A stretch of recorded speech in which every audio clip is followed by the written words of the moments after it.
Hello, salut à tous. Ici Christian Seri, votre agent immobilier à Dallas, dans l'État du Texas. Donc, si c'est la première fois que vous connectez sur cette chaîne, j'aimerais vous inviter à partager, liker et à vous abonner. Ici, on parle d'éducation immobilière, on parle de business, on parle d'empowerment, on parle de leadership, on parle de vision. Et donc voilà, vous me voyez en tenue militaire, vous vous dites, oh, il est en tenue militaire. Ouais.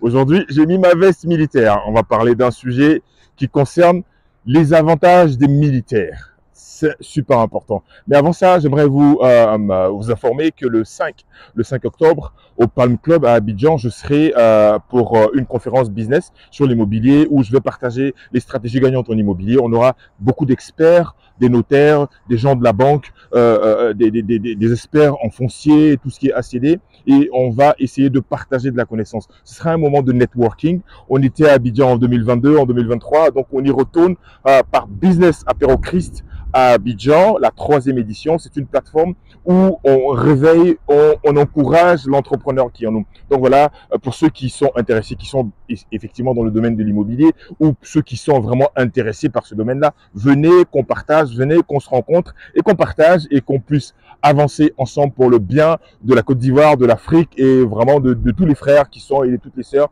qui sont intéressés pour apprendre, parce que la Bible dit que c'est par un manque de connaissances que mon peuple périt. Et donc voilà, aujourd'hui, je vais parler de tout ce qui est prêt, et avantage des militaires.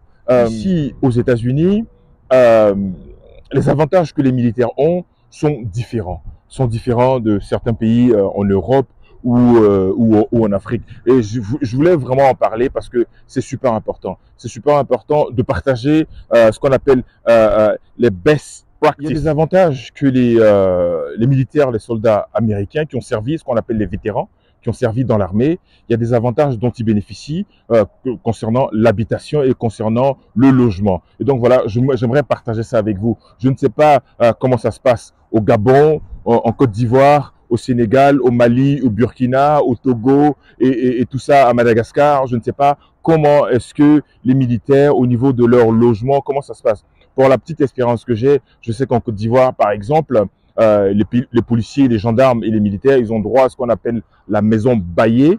Donc, c'est-à-dire que l'État paye le loyer pour eux du temps de leur service dans l'armée ivoirienne ou dans la police ivoirienne ou dans la gendarmerie ivoirienne. Donc, l'État paye leur loyer tous les mois, c'est-à-dire qu'ils versent le loyer directement aux propriétaires. Et ça, c'est aussi intéressant. Mais je voulais parler d'un fait qui m'a un peu marqué quand j'étais plus jeune. C'était, je crois, j'étais petit, hein, c'était en 88, là-bas 88, 89. On avait un voisin, c'était un militaire. Je sais qu'en Côte d'Ivoire, le service militaire, c'était, je crois, 15 ans ou 20 ans de service, hein, à l'époque. Je ne sais pas si ça a changé maintenant. Ce militaire-là, il avait peut-être 6 enfants ou 7 enfants et il vivait dans un tout petit studio les uns sur les autres. Et je me suis dit, bah, il a servi le pays, il a donné de son temps, de son sang même, voilà, il a participé à l'essor du pays. Et puis, il finit comme ça dans une petite chambre avec ses 6 enfants et sa femme, et ils étaient les uns sur les autres. Et ça m'avait quand même marqué. Et donc, je me suis dit, waouh, quand on est enfant comme ça, il y a des choses comme ça qui vous marquent, qui vous restent en esprit. Et il n'était pas, peut-être qu'il n'a pas pris les bonnes mesures de s'apprêter pour pouvoir acquérir une maison, un logement pour sa famille. Pourquoi j'en parle? Parce que beaucoup de militaires en Afrique se retrouvent sans logement à la fin de leur service, ou ils sont dans des endroits, dans des maisons précaires à la fin de leur service, où ils se trouvent dans des conditions précaires. Ils sont dans des locations, ils n'ont pas de logement à eux. Et donc, c'est quand même un problème. Pour quelqu'un qui a servi son pays, il est allé au front, il a bataillé. Et le minimum, c'est pouvoir offrir un toit à sa famille. Du moment même s'il tombe sur le champ de bataille, au moins, sa famille a un gîte où rester ou dormir. Et généralement, quand le chef de famille il décède en service ou pour quoi que ce soit, la famille est un peu, je vais dire, livrée à elle-même. Sans logement, c'est un peu embêtant. Et donc voilà, ici aux États-Unis, lorsqu'on sert l'armée, on a ce qu'on appelle le VA loan. VA loan, c'est une procédure, c'est un process que l'État américain a établi avec les institutions bancaires, que ce soit les courtiers en immobilier ou des agences qui prêtent de l'argent, de pouvoir permettre aux militaires d'avoir un prêt bancaire où tu n'as pas besoin de faire un apport. Généralement, quand tu veux acheter une maison, ce qu'on appelle le développeur, le promoteur immobilier te demande de faire un apport, un dépôt. Ce dépôt-là, ce soit 10%, 20% ou 5% du montant de la maison. Et généralement, beaucoup de personnes n'ont pas cet apport-là. Donc, ce qui fait que le temps d'économiser ça, ça embête un peu certaines personnes parce que financièrement, il y a des frais, il y a il y a des dépenses du quotidien. Souvent, pour économiser, c'est un peu compliqué.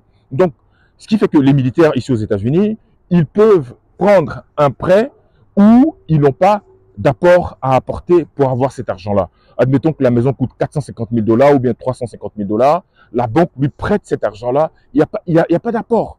Il ne donne pas d'apport. Donc, ce qu'il fait, il va directement, quand il a accès à cette propriété-là, il commence directement à payer ce qu'on appelle le mortgage. Il commence à payer voilà, son prêt bancaire tous les mois, normal. Et on peut faire la même chose aussi en Afrique.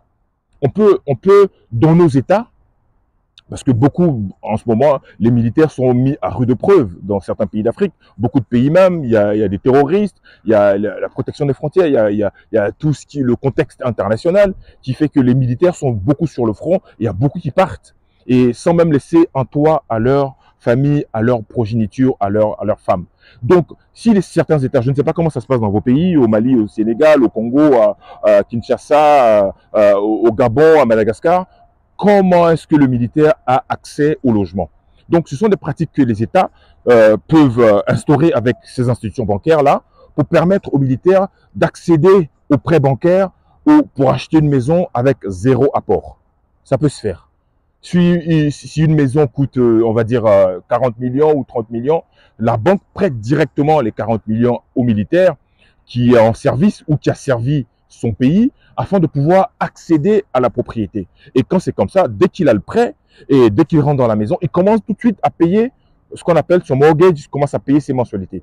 Donc ça va permettre à ces gens-là qui sont confrontés et qui sont vraiment mis à rude preuve dans leur vie, de pouvoir accéder plus facilement à la propriété, parce que c'est important. Quand tu n'as pas de toit, c'est quand même, il y a ce côté dignité-là, quoi. Tu as servi ton pays à la fin, quel est ton avantage? Tu as fait tes 10 ans, tes 15 ans de service ou tes 25 ans de service, et après, à la fin, tu commences à vivoter et tu passes de location en location et tous les matins, on vient à ta porte. Et donc, voilà, et permettre à ces militaires-là d'accéder à la propriété, je pense que c'est quelque chose qu'on peut mettre en place. Je ne sais pas si en Côte d'Ivoire, c'est déjà en place ou dans vos pays. Dites-moi ce que vous en pensez dans les commentaires. Mais en tout cas, c'est le sujet que je voulais partager avec vous, qu'on puisse vraiment, dans nos États, permettre à ces militaires-là d'accéder plus facilement au logement, de pouvoir être propriétaires de leur logement. Donc voilà, et donc voilà, j'espère que vous avez apprécié, et donc voilà, et on peut en parler encore, si vous voulez, je peux en faire une partie 2 de cette petite capsule. Et donc, je vous rappelle que je serai à Abidjan, dans le cadre de Business Apéro Christ Abidjan, la 3e édition. Je viendrai partager les stratégies en immobilier pour ceux qui sont intéressés par ce milieu-là. Donc voilà, et donc à très bientôt, et on se dit bye bye, salut.